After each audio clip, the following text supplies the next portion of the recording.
What's happening, everybody? In this video, I will show you a portrait drawn in 24 art styles. Let's name all the styles and then discuss every one of them. So the styles are placed chronologically, more or less, beginning with the black figure painting, red figure painting, followed by Hellenistic art, Romanesque style, Gothic art, Renaissance, and now get ready for a whole bunch of isms, Mannerism, Baroque, Rococo, Realism, Romanticism, Impressionism, Postimpressionism, Jugendstil, Symbolism, Fauvism, abstract art, Expressionism, Cubism, Futurism, Dadaism, Surrealism, Popart, and Photorealism. Now, I know that it is debatable whether, say, Renaissance or Romanticism actually qualifies art styles.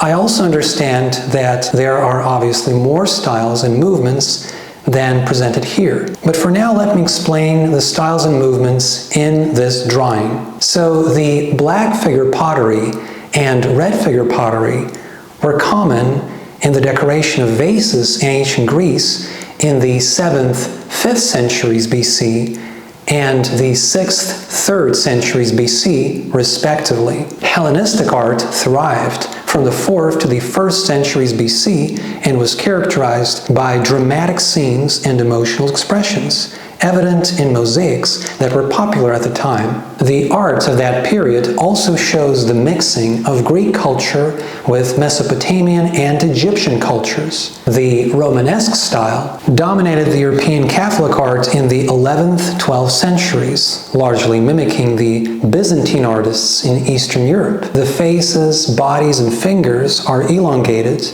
The figures are two-dimensional, much like in the Gothic depictions in the 12th, 15th centuries. Gothic art was also inherently religious, so it avoided affording much attention to anything that could disrupt the viewer's focus on God.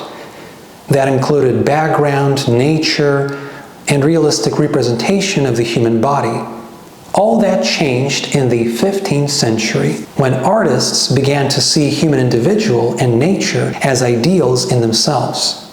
This was the return, the Renaissance, of the antique standards of beauty, of the time when the Greeks and the Romans celebrated human body and nature. Figures were now three-dimensional and more realistic. Engravings started to spread with the invention of the printing press in the same 15th century. Prominent Renaissance artists are, among others, Da Vinci, Michelangelo, and Albrecht Dürer. Michelangelo's dramatic, emotionally charged, and somewhat unrealistic poses became more explicit in Mannerism and Baroque. In the 16th, 17th centuries, Mannerism depicted people with elongated arms, legs, fingers, and necks in unnatural positions to communicate elegance. A notable Mannerist was El Greco. Now, Baroque also used color contrasts for dramatic effect, frequently visualizing scenes of violence from antique mythology or the Bible. Famous Baroque artists include Caravaggio, Rubens, and Rembrandt. In the 18th century, the Rococo style arose as a reflection of the carefree and materialistic lifestyle of aristocracy, with its elegance and flirtations. Rococo preferred light green and light blue colors. On the other hand, the same 18th century was a time of scientific progress, and the deepening critical attitudes towards familiar forms of authority led to a protest against aristocracy and monarchy. Rococo thus gave way to Neoclassicism, which is absent from this portrait. Neoclassicism reiterated antique beauty standards, balance, and symmetry. Neoclassical art stressed reason and carried a moralizing message. Already in Baroque, we somewhat see a realistic depiction of the world, particularly among the Dutch artists. But realism, as a separate style in the 19th century, sought to represent the world as it was. As a reaction to the science-oriented worldview, to industrialization and urbanization, Romanticism arose in the early 19th century to oppose Neoclassicism. Romanticism is in itself quite diverse, but its artists share a longing for the mystery of nature and a fascination with the medieval, fantastic, and non-European, as distinct from the antique. Romanticists emphasized emotion instead of rationality. Famous Romancist artists include Eugene Delacroix and Francisco Goya. In the end of the 19th century, a group of French artists wished to take realism to the next level through visible brushstrokes and with a special attention to representing light, shadow, color, and movement. We call them Impressionists. Post-Impressionists like Paul Cézanne stressed geometrical shapes in the people and objects they painted. Unnatural colors and light were also used. Romanticism gave rise in the end of the same 19th century to the Jugendstil and Symbolism. Jugendstil, or Art Nouveau, was decorative, appearing largely on magazine covers. Jugendstil frequently accentuated outlines while downplaying shadows. Curvy lines appear in floral motifs as well as in hair. The characters in Jugendstil are young and full of life, explaining the name of the art style, which means youth in German.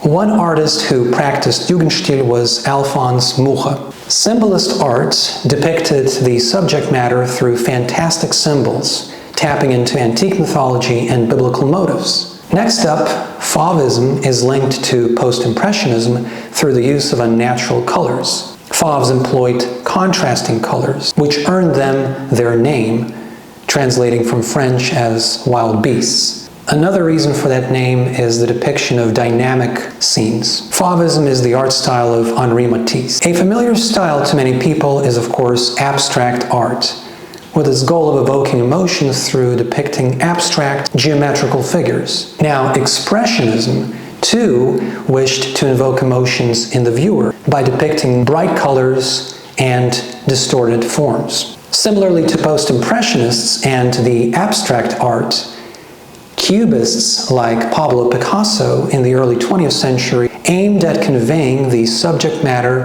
through geometrical shapes, whereas Romanticism and the related movements were skeptical of the growing cities and industrial economy. Futurism embraced them, enthused by the dynamic progress and keen to celebrate it in its art.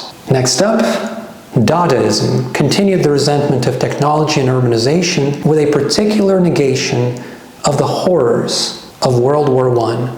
Such Dada artists as Max Ernst exposed the absurdity of violence in a world where millions of people were willing to kill each other, and collage was a common medium for Dadaists. Surrealism grew largely out of Dadaism, being especially fascinated with the subconscious, the dream, the illusion, and the image of the eye. Surrealism is famously represented by Salvador Dali and René Magritte. These styles and movements, challenging artistic conventions after Neoclassicism, the ones that began in the 19th century and all throughout the first half of the 20th century.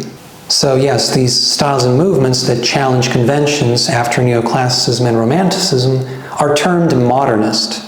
Now, after the Second World War, and keeping in line with the Dada stress and the absurd, postmodernism came forth, incorporating different movements. Contrasting with modernist belief in progress, postmodernism proclaimed its disbelief in grand narratives. One postmodernist movement that sought to both praise and parody constant advertising and consumerism was Popart. The leading figures in Popart were Andy Warhol and Roy Lichtenstein. The latter is known for a series of paintings inspired by the comic book style, the comic book technique. Last but not least, we have Photorealism, aka hyperrealism. It came about as a reaction to abstract expressionism and depicted very trivial objects in great detail. I'm naturally aware that my attempt at communicating photorealism is not particularly successful, especially because of the horns on the head, which is of course in no way realistic. Now, the portrait itself, in general,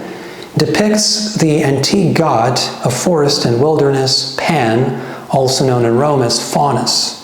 I mentioned this deity in a separate video about how everyday objects are linked to antique mythology. Naturally, there are other exciting styles and movements that deserve our attention. But if you felt this video was interesting, please leave a like and consider subscribing to my channel. I talk mostly about various topics in history. So go ahead and check out my other content. Thank you very much for watching, and I will see you in the next one.